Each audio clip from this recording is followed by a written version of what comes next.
conversations in tandem with the ongoing discussion. Also try to be brief and straight to the point so other contributors and contributions can also be accommodated. Nigeria Info FM. Real people, real conversations. Let's talk.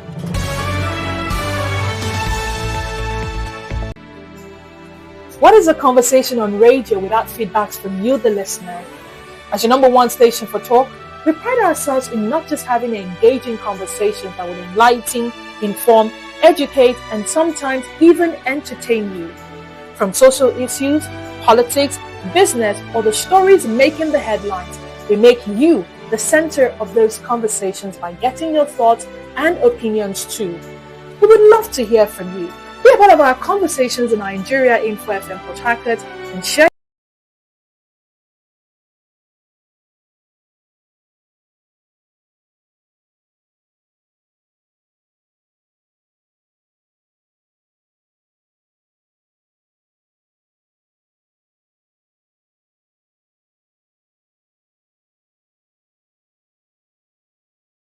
At this moment by Omamegbe. Ufoma, good morning to you. Good morning to you, Jude. Good morning, Port Harcourt, and of course, Rivers State. Okay, now, in the past few weeks and months, and even not years, a lot of people have been having conversations about, where should all the energy or the highest level of interest. Yes, a presidential election on any continent, in any country, is a big deal. But so also are the other elections. However, it seems as though a lot of interest, a lot of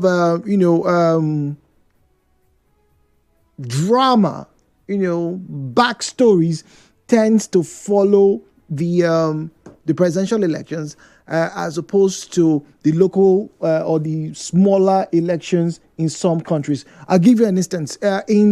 In Switzerland, for example, right, where they have direct democracy, there's always a hype about who's going to be the next mayor, who's going to be the next local government boss, who do I get to see, who do I get to speak to at any given point in time, who's my representative. I remember I've shared the story here of a Nigerian who naturalized in Canada, became a Canadian citizen. And when he traveled the Nnamdi Azikiwe airport, he was, being treated, in an unsavory manner. He was even held, and he says, you know what, let me call my representative from Canada. And he had the person's number on speed dial. And that person called, reached out to the consulate, and that whatever that matter was resolved in about 2 or 3 hours. I don't think most Nigerians have that access, but a lot of people are really interested in who is president as opposed to who is local government chairman. Jude, it's a sad scenario, but it did not start today. It's not something that started today. It's been part of our history, so to speak, where and also that's as a result of the kind of system of government that we practice, because we supposedly in paper, or rather on paper and in theory, we practice a federal government where there's supposed to be devolution of powers. Each of the tiers of government is supposed to have their own powers, but unfortunately in practice it is not so. In practice, the federal government has enormous powers. I jokingly tell my friends and colleagues that apart from the United States president, I do not think that there is any other president in the world that has the kind of enormous powers that the Nigerian president has. And that's why everybody wants to get to that center,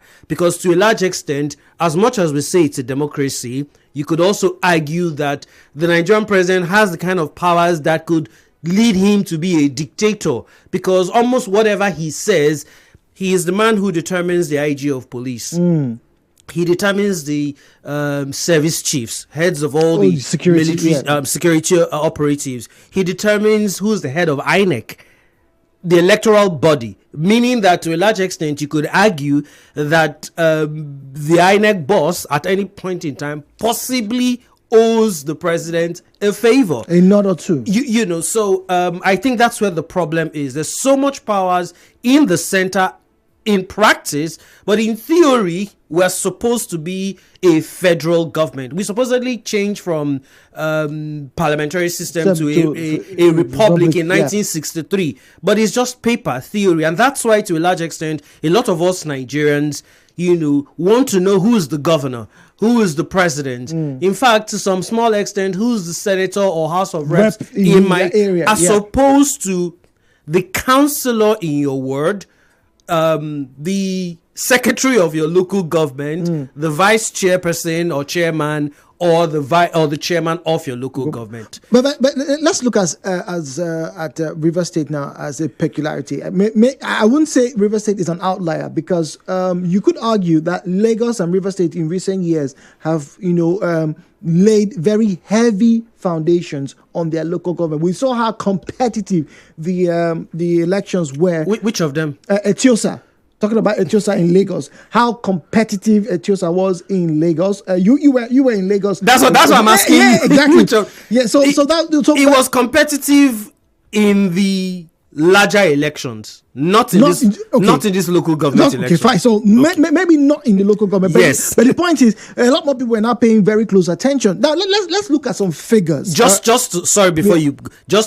give a caveat to that competitiveness we're talking about, Etiosa is like the Federal Capital Territory, Abuja, or it's like Lagos when you compare it to Nigeria. It's an elite. That's where I live. It's like an elite. I did not live there because I could pay the rent. I lived there because I had an office apartment, just for the records. But it's where you have the elites. It's where you have a cosmopolitan kind of scenario. So you have people who are not tied to maybe political allegiance, who are a lot more sophisticated and educated, so they make more informed choices as opposed to, say, an Alimosho or a Badagry. I just needed to put that caveat out. Now, it's interesting that caveat, because we'll probably make that comparison here later.